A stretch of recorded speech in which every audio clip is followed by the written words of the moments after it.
ڈھونڈنے سے کوئی نہیں ملے گا اگر وہ 13 رجب کا منظر یاد نہیں آیا۔ ایک ہی شخصیت ہے جس نے 3 راتیں خانہ کعبہ میں گزار دی۔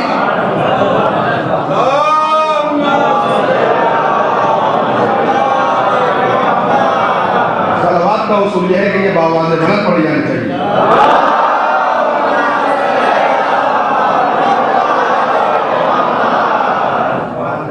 پوری تاریخ کائنات کے اندر کوئی ایک ایسا انسان نہیں جس نے خانہ کعبہ کے اندر ایک لمحہ بھی گزار دیا ہو، اس لیے کہ اس خانہ کعبہ میں کون چلا جائے اندر، ہر ایک کو تو وہاں جانے کا حق ہی حاصل نہیں ہے۔ تو وہ گیا جس کو حق حاصل تھا، اور اس نے 3 راتیں گزار کے داراللہ کو بیت اللہ کر دیا۔ اور اب کسی سے معلوم کیجیے اس عید گاہے کے مکان کا طواف کیوں؟ کہا کمال کی بات کر رہے ہیں، عید گاہے کے مکان کا طواف ہے بھائی۔ میں خانہ کعبہ کی عظمت کا بالکل منکر نہیں ہوں، وہ مسلمان کا ہوا جو خانہ کعبہ کی عظمت کا منکر ہو، لیکن سوال تو پیدا ہوتا ہے یہ خانہ کعبہ کیا ہے؟ اس کو حضرت ابراہیم علیہ السلام نے اینٹ اور گارے سے بنایا ہے، تو یہ اینٹ گارے کا مکان ہے، اس کا طواف کیوں، اس کا احترام کیوں؟ کہا کمال کر رہے ہیں آپ، یہ کوئی معمولی مکان ہے، اس مکان کی نسبت اللہ کی طرف ہے، اس مکان کی نسبت اللہ کی طرف ہے۔ معلوم یہ ہوا کہ اگر بے جان چیز کی نسبت محترم شخصیت کی طرف ہو جائے تو وہ چیز کی لائق احترام ہو جائے گی۔ اب نہ پوچھو کہ علم کے اس لکڑی کا احترام کیوں ہے، اس کپڑے کا احترام کیوں ہے، تو خانہ کعبہ کا احترام سب پر واجب۔ اصول یہ بنانا چاہیے تھا، مشورہ نہیں ہے اللہ کو، جب ایک بات کو سمجھنے کے لیے بات کہی جا رہی ہے۔ اصول تو یہ ہوتا کہ ہم جاتے خانہ کعبہ کا طواف کرتے اور مکان پر لکھ دیتے حاجی فلاں، حاجی ہو گئے، اللہ کے گھر کا طواف کر کے آئے۔ کہا نہیں، یہی تم ہندوستان میں، پاکستان میں، امریکہ میں، یورپ میں کہیں رہ کر بھی مذہب کے بارے میں اور حسین کی عزاداری کے سلسلے میں کتنے ہی اعتراضات کرتے رہو، لیکن جب کبھی خانہ کعبہ کو آنا ہوگا تو سارے احترام سمجھا دیے جائیں گے۔ اللہ نے صرف اپنے گھر کا طواف نہیں کرایا بلکہ اسی سرزمین پر صفا اور مروہ کے درمیان سعی بھی کرا دی، اور ایک رکن تو کمال کا ہے اللہ نے جو رکھا حج کے لیے، جو واجب ہے، جس کے بغیر حج مکمل ہو ہی نہیں سکتا۔ کہا کیا ہے؟ کہا حجر اسود کو بوسہ دینا ہے، یہ کالا پتھر ہے، حجر اسود کو بوسہ اللہ کے گھر میں توبہ کرنی چاہیے، اللہ کے گھر میں بت پرستی، ارے کہا بت پرستی نہیں ہے صاحب، یہ احترام ہے، یہ بوسہ دیا جا رہا ہے خانہ کعبہ میں رکھے ہوئے پتھر کو، اس پتھر کو بوسہ کہے گا۔ کہا آپ جانتے نہیں یہ معمولی پتھر نہیں ہے، یہ کوئی ایسا ویسا پتھر نہیں ہے، بلکہ یہ پتھر وہ ہے جس کو اللہ نے جنت سے زمین پر بھیجا ہے، یہ پتھر وہ ہے جس کو اللہ نے جنت سے زمین پر بھیجا ہے۔ آپ سمجھ میں آیا کتنے عقل کے اندھے ہیں لوگ بھی کہ جنت کے پتھر کا تو احترام واجب ہے اور جنت کے شہزادوں کا احترام واجب ہے۔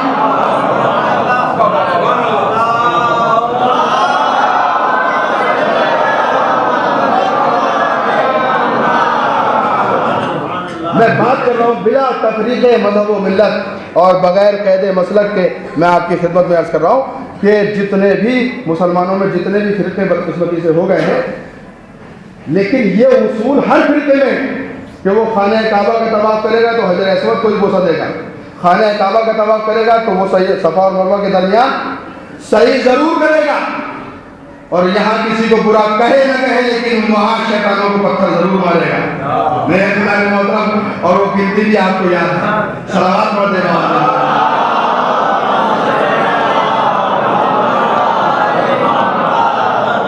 یہاں کچھ بھی کہیے، کتنی احتیاط سے کام لے لیجیے، لیکن اللہ نے اپنے گھر کے قریب بلا کر کہا مارو، اس لیے کہ اللہ یہ سمجھانا چاہتا ہے کہ دشمن کیسا بھی ہو، جو اللہ کا دشمن ہوا وہ کبھی احترام کے قابل نہیں ہو سکتا، جو علی کا دشمن ہے وہ کبھی احترام کے قابل نہیں ہو سکتا، جو رسول کا دشمن ہے وہ کبھی احترام کے قابل نہیں ہو سکتا۔ اللہ نے یہ سنت قائم کر دی کہ برے کو برا کہنا کسی کی دل آزاری نہیں ہے بلکہ حج کے ارکان میں شامل ہے، لیکن شرط یہ کہ وہ برا ہو۔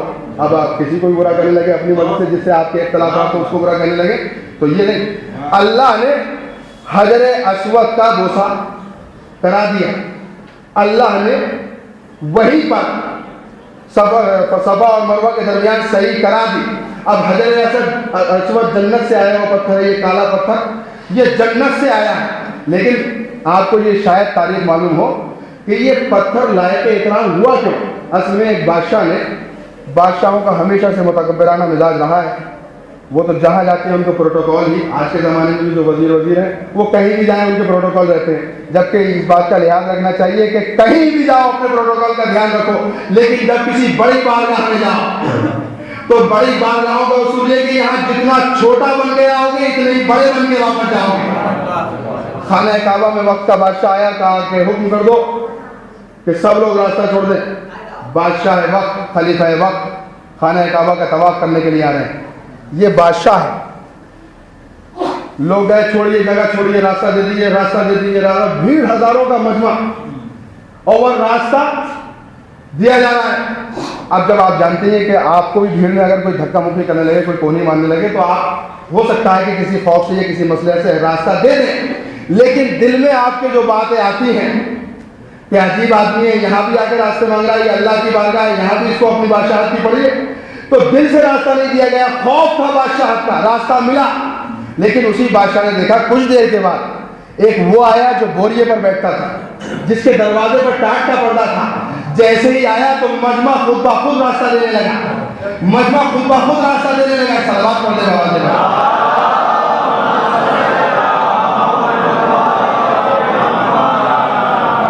جیسے ہی آیا مجمع خود بخود راستہ دینے لگا۔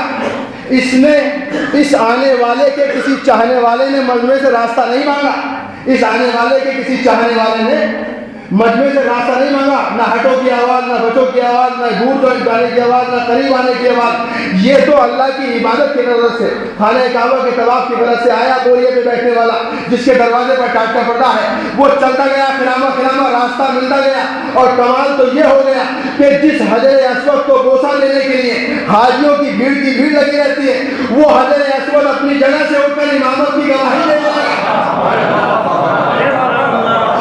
اس ہٹتے ہوئے مجمع نے اور حجر اسود کی گواہی نے بتا دیا کہ دنیا میں بادشاہت کرنا اور ہے اور دلوں پہ امامت کرنا اور ہے۔ صلوات پڑھ دیں۔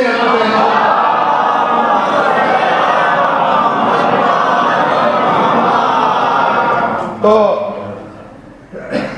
نسبت سمجھا رہا ہوں آپ کی خدمت، اس لیے کہ ابھی آپ تابوت کی زیارت کریں گے، کہ نسبت کا احترام تو اللہ نے واجب قرار کیا ہمارے اوپر، اگر ہم نے نسبت کا احترام نہیں کیا تو گویا حکم پروردگار کی نافرمانی ہوئی۔ تو اسلام کے کسی بھی فرقے سے تعلق رکھنے والا انسان ہو، اس پر واجب ہے کہ اگر قرآن پر یقین ہے تو وہ نسبت کا احترام کرے۔ اللہ نے قرآن میں کہا کہ سعی کرو، اللہ نے قرآن میں کہا کہ خانہ کعبہ کا طواف کرو، اللہ نے قرآن میں کہا۔ اچھا، جس گھر کا طواف کرایا ہے یہ گھر اللہ نے اپنے ہاتھوں سے بنایا ہے کیا؟ اپنے ہاتھوں سے تو نہیں بنایا، یہ بھی ایک سوال ہے۔ آپ تو اپنے ہاتھ سے ہی تعزیہ بناتے ہیں، اسی کا احترام کرنے لگتے ہیں، بات بنانے والے کی نہیں ہے، بات اس کی ہے جو چیز بنی ہے، اور اس چیز کی بھی نہیں ہے بلکہ اس نسبت کی ہے جو اس کو حاصل ہے۔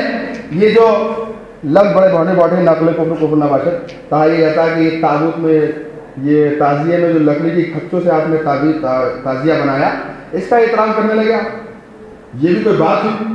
تو یہ لکڑی کی کھچوں کا احترام نہیں ہے بلکہ اس نسبت کا احترام ہے۔ اگر اسماعیل کی نسبت سے ہر مسلمان کے اوپر ارکان حج کا احترام واجب ہے، تو حسین کی نسبت سے ارکان عزاداری کا احترام واجب ہے، چاہے وہ علم کی شکل میں ہو یا تعزیے کی شکل میں ہو یا ممبر کی شکل میں۔ اما حد تو یہ ہے کہ جب گز لی جاتی ہے، بقرعید کا روز قربانی کرتے ہیں، تو آپ دیکھیں کتنا اہتمام ہوتا ہے بکروں کا، قربانی کے جانور کا بڑا احترام ہے۔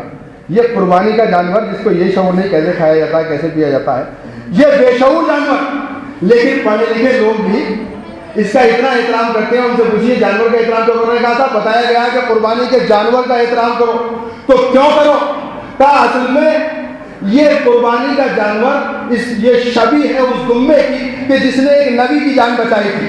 بڑی توجہ چاہ رہا ہوں آپ کی، ایک نبی کی جان جس دمبے نے بچائی تھی، اس کی شبیہ جو ہزاروں لاکھوں کروڑوں جانور قربان ہو رہے ہیں حضرت اسماعیل کی قربانی کی یاد میں، تو اس شبیہ کی نسبت سے یہ احترام کیا جاتا ہے۔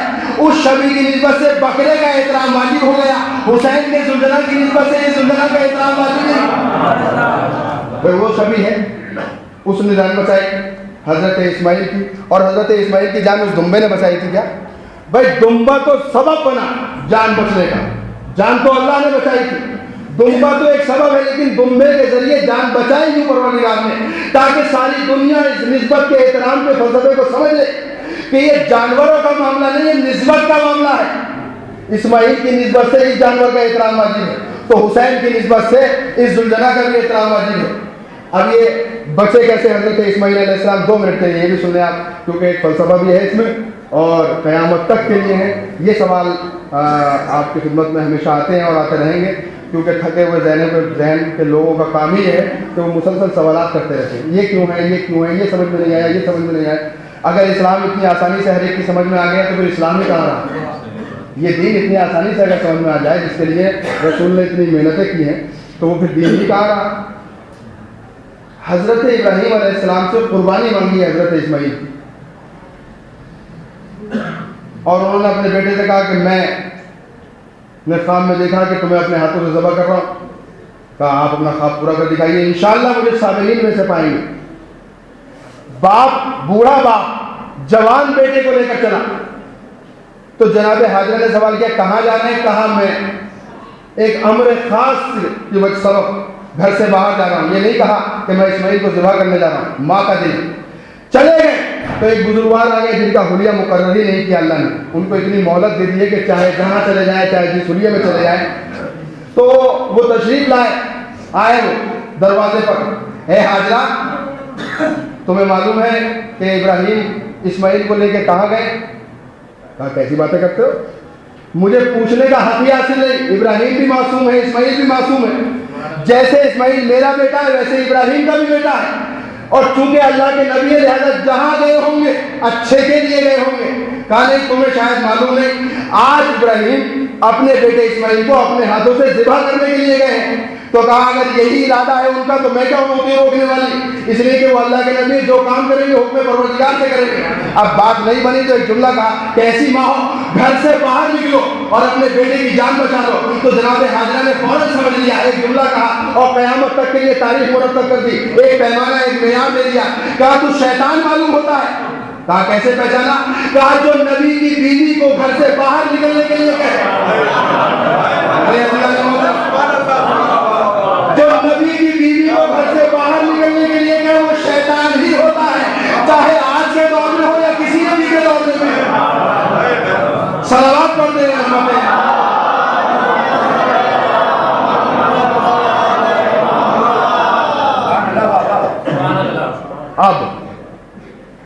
اب یہاں بات نہیں بنی تو حضرت ابراہیم کے پاس، اے اللہ کے نبی آپ کیا کرنے جا رہے ہیں؟ کہا اپنے بیٹے کو قربان کروں گا، خواب میں نے دیکھا ہے۔ کہا آپ کو معلوم ہے یہ میں اپنی زبان میں کر رہا ہوں، یہ منتوں و مرادوں سے پیدا ہوا بچہ ہے آپ کا، آپ سب جانتے ہیں کہ بڑے عرصے کے بعد ولادت ہوئی تھی حضرت اسماعیل کی۔ کہا یہ آپ اپنے بیٹے کو قربان کر دیں گے اپنے ہاتھوں سے؟ کہا کہ ہاں میں بالکل کر دوں گا، چونکہ حکم پروردگار میں نے خواب میں دیکھا ہے۔ کہا ابراہیم آپ کی بزرگی کا سہارا ہے، اب بھی مان جائیے۔ کہا نہیں یہ حکم پروردگار ہے۔ تو کہنے لگا کہ اب مجھے آپ کے ذہنی حالت پہ شک ہونے لگا کہ آپ اتنے ضعیف ہو کر اپنے بڑھاپے کے سہارے کو قربان کرنے کے لیے جا رہے ہیں۔ تو حضرت ابراہیم نے بھی وہی کہا کہ تو شیطان معلوم ہوتا ہے، اس لیے کہ جو نبی کے دماغ پہ شک کرے، جو نبی کے ذہن پہ شک کرے وہ شیطان ہی ہو سکتا ہے، اس کے علاوہ کوئی اور نہیں ہو سکتا۔ صلوات پڑھتے ہیں رحمت اللہ۔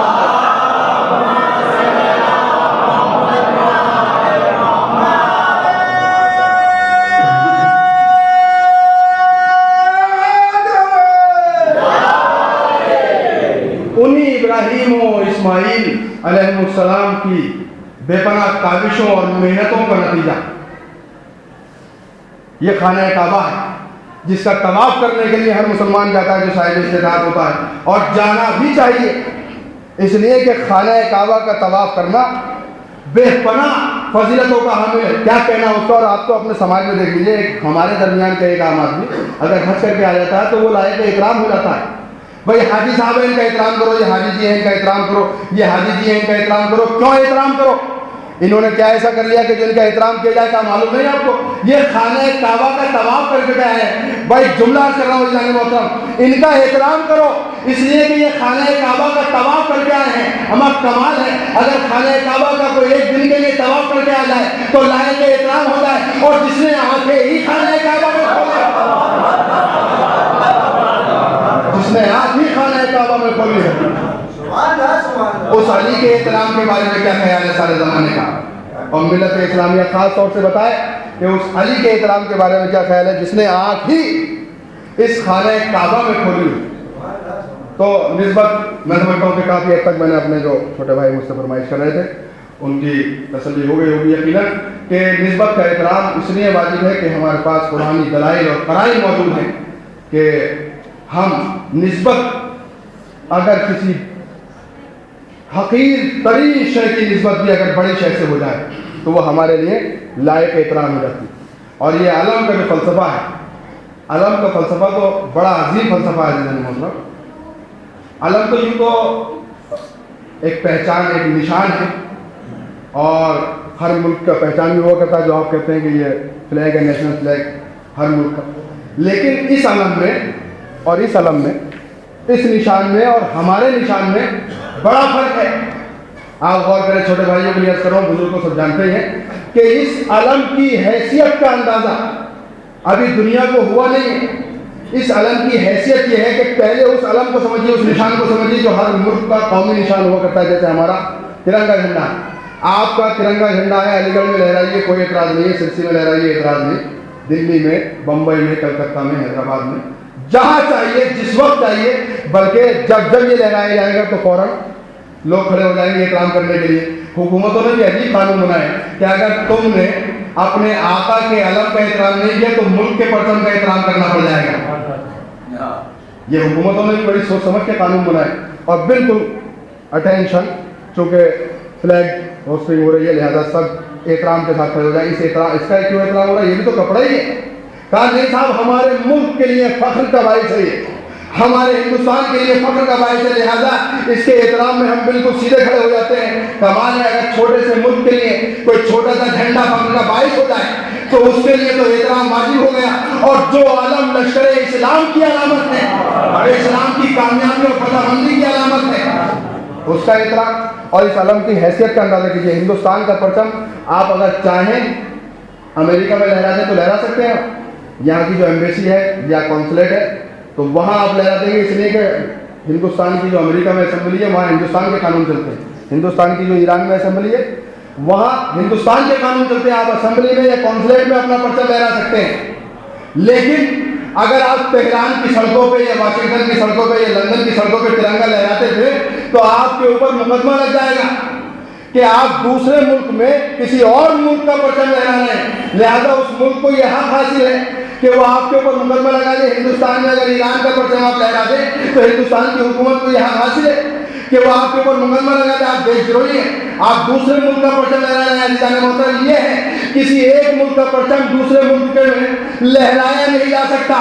دنیا سلام کرے عباس کے علم کو، ایران میں لہرا تو کوئی اعتراض نہیں، امریکہ میں لہرا کوئی اعتراض نہیں، لندن میں لہرا تو کوئی اعتراض نہیں. صلوات پڑھ دیں عظمت ہے.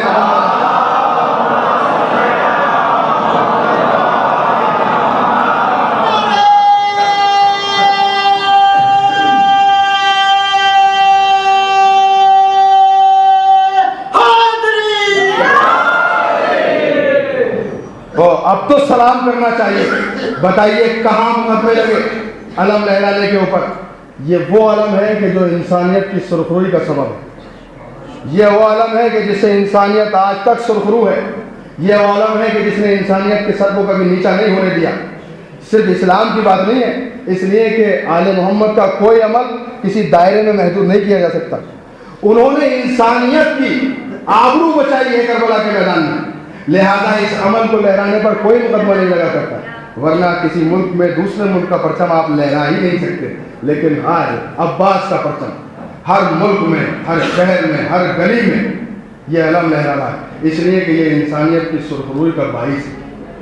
اور آج کوئی اس علم سے نفرت کرے تو کرے، لیکن اس علم کے لیے تو بڑے بڑے میں یہ کہتا ہوں آج کے زمانے میں بڑی لامل ہوئی علم حاصل کرنے کے لیے آج کی زبان میں، لیکن آج علم برا لگ رہا ہے، مجھے اس سے بحث بھی نہیں ہے. ہم تو یہ بتا رہے ہیں کہ اگر ہم علم کا احترام کرتے ہیں تو اس کی دلیل ہمارے پاس کیا ہے.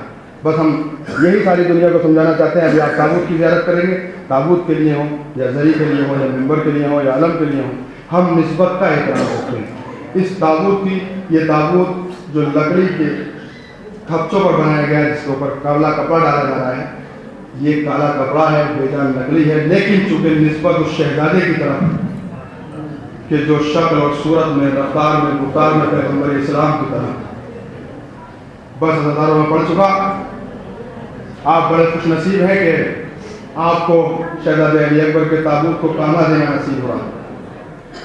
میں دل کہتا ہے میرا کہ چونکہ شہزادے علی اکبر کو لاش اٹھانے میں مولا حسین نے بچوں کو آواز دی، بنی ہاشم کے بچوں آؤ. علی اکبر کا لاشا اٹھانے میں حسین کی مدد کر، یعنی حسین کی خواہش یہ تھی، حسین کی تمنا یہ تھی کہ کچھ لوگ آئے اور علی اکبر کا لاشا اٹھائے. ہم کربلا میں تو نہ تھے آقا، لیکن آج آپ کے بیٹے کا جنازہ، اپنا بیٹے کا شبیہ تابوت اپنے کانوں پر رکھ کر آپ کی آواز استغاثہ پر لبیک کہہ رہے ہیں. ہاں عزیزانو، صرف تابوت کی زیارت کرنا شرف کا باعث نہیں ہے، بلکہ تابوت کو کانا دینا چاہیے، اس لیے کہ ہم اس عمل میں شریک ہیں جو عمل حسین نے کربلا کے میدان میں کیا تھا. آپ جانتے ہیں یہ 18 سال کا جوان کتنا عزیز تھا حسین کو. علی اکبر کی شکل، صورت، رفتار، گفتار، انداز سب رسول اسلام سے ملتا تھا. میں نے ایک بڑی قیامت کی روایت پڑھی.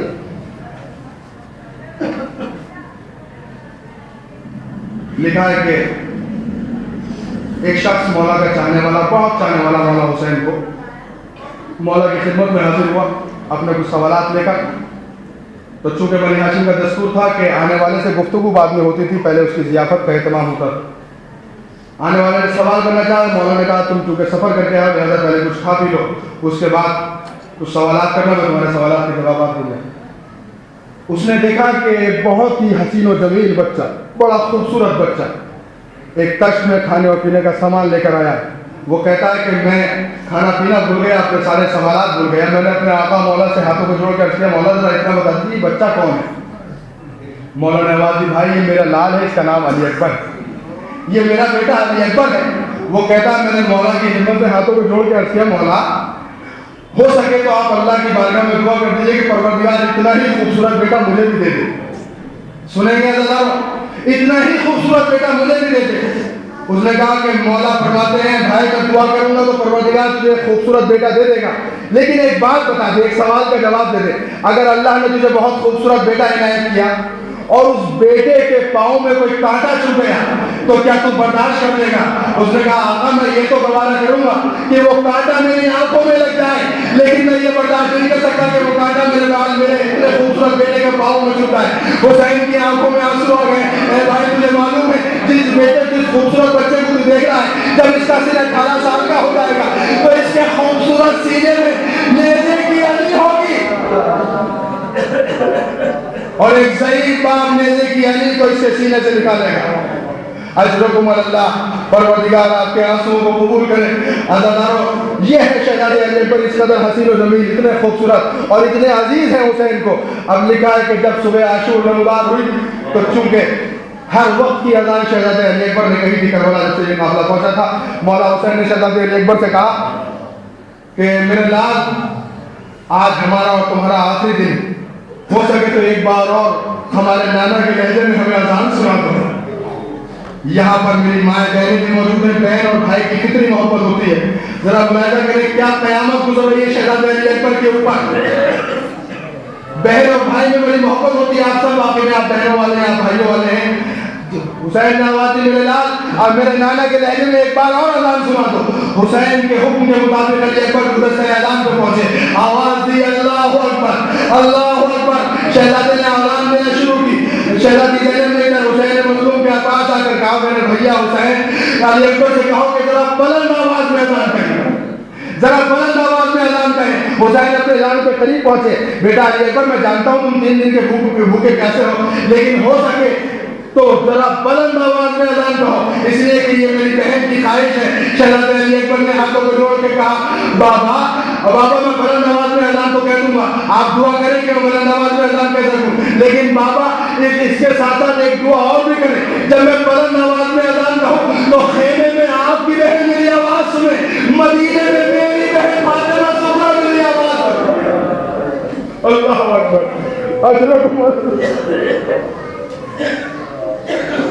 مدینے میں میری بہن فاطمہ زہرا میری اذان کی آواز کو سنے۔ ہاں ہزاروں صبح عاشور کے بعد میدان کارزار گرم ہوا، ایک کے بعد ایک سب شہید ہو گئے۔ اب وہ وقت بھی آ گیا جب علی اکبر اپنے بابا کے سامنے ہاتھوں کو جوڑے کھڑے ہیں، بابا اب تو چچا عباس بھی اس دنیا سے چلے گئے، بابا اب تو ہمیں مرنے کی اجازت دے دیجیے۔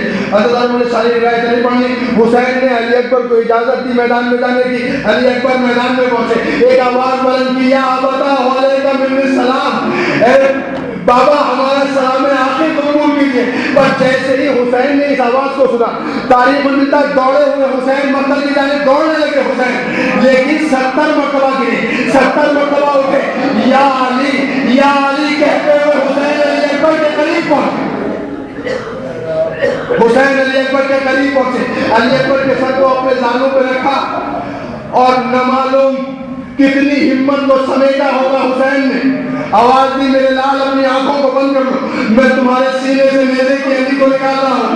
حسین نے کسی طرح علی اکبر کے سینے سے نیزے کی ہڈی کو نکالا۔ میں نے علماء سے سنا کہ علی اکبر کا کلیجہ نیزے کی ہڈی کے ساتھ باہر آ گیا۔ صاحبان اولاد ذرا تصور کریں، 18 سال کا بیٹا، 57 سال کا باپ، کیا قیامت کا منظر ہوگا کربلا کے میدان میں۔ 18 سال کا جوان بیٹا، 57 سال کا بوڑھا باپ ہے، کس طرح اپنے جوان بیٹے کی میت کو اٹھائے حسین۔ ہاں اسی موقع پر حسین نے، تاریخ میں ملتا ہے کہ حسین نے علی اکبر کے سینے کو اپنے سینے سے ملایا اور اس طرح لے کر چلے۔ عالم یہ تھا کہ علی اکبر کے پاؤں کربلا کی زمین پر خط دیتے جاتے تھے، علی اکبر کے پاؤں کربلا کی زمین پر خط دیتے جاتے تھے۔ کچھ دور چلنے کے بعد حسین کی ہمت جواب دے گئی تو آواز دی، اے بنی ہاشم کے بچوں آؤ، اکبر کا لاشا اٹھانے میں حسین کی مدد کرو۔ بس آخری روایت اور ختم ہوا۔ ماں بہنیں موجود ہیں، ماں کو اپنے بیٹے سے کس قدر محبت ہوتی ہے، ذرا تصور کریں۔ علی اکبر کا لاشا کسی طرح خیمے میں پہنچا۔ اب حمید ابن مسلم کہتا ہے کہ ساری بیویاں علی اکبر کے لاشے کے ارد گرد جمع ہو گئی، ساری بیویاں علی اکبر کا ماتم کرنے لگی۔ جب کچھ دیر علی اکبر کا ماتم ہو چکا تو زینب نے دیکھا کہ ساری بیویاں علی اکبر کے لاشے کے ارد گرد موجود ہیں، لیکن علی اکبر کی ماں ام لیلا علی اکبر کے لاشے پر موجود نہیں ہے۔ علی اکبر کی ماں ام لیلا علی اکبر کے لاشے پر موجود نہیں ہے۔ زینب نے فضہ کو آواز دی، اے فضہ جاؤ بھابی ام لیلا کو بلا کے لاؤ، بھابی ام لیلا کو بلا کر لے کے آؤ، اس لیے کہ باپ بیٹے کا جنازہ ہے اور ماں بیٹے کے جنازے پر موجود نہیں ہے۔ فضہ کہتی ہے میں دوڑی ہوئی ام لیلا کے خیمے میں پہنچی تو میں نے عجیب منظر دیکھا، عجیب منظر ہے ام لیلا کے خیمے میں۔ فضہ کہتی ہے میں نے دیکھا کہ ام لیلا کبھی دائیں طرف جاتی ہے، کبھی بائیں طرف جاتی ہے، کبھی ادھر جاتی ہے، کبھی ادھر جاتی ہے۔ میں دوڑ کر شہزادی ام لیلا کے قریب پہنچی اور بازوؤں کو پکڑ لیا، اے شہزادی آپ کا یہ کیا حال ہے، یہ ادھر ادھر کیا گشت کر رہی ہے؟ آپ کو معلوم ہے کہ آپ کے بیٹے کا جنازہ خیمے میں رکھا ہے، ساری بیویاں لاشے پر موجود ہیں، لیکن آپ اپنے بیٹے کے لاشے پر موجود نہیں ہیں۔ چلیے شہزادی زینب آپ کو یاد کر رہی ہے۔ ام لیلا نے آواز دی، اے فضہ تم مجھے بلانے کے لیے آ گئی، تم نے اچھا کیا۔ اے فضہ جب سے علی اکبر کی شہادت کی خبر سنی ہے مجھے میری آنکھوں سے دکھائی نہیں دیتا، اسی لیے علی اکبر کی تلاش میں کبھی ام لیلا ادھر جاتی ہے، کبھی ادھر جاتی ہے، آنکھوں سے کچھ دکھائی نہیں دیتا۔ اے میرے لال جسے 18 سال تک بڑی حسرتوں سے پالا تھا، آج بچی کی علی کا گھر کربلا کی زمین پر ماں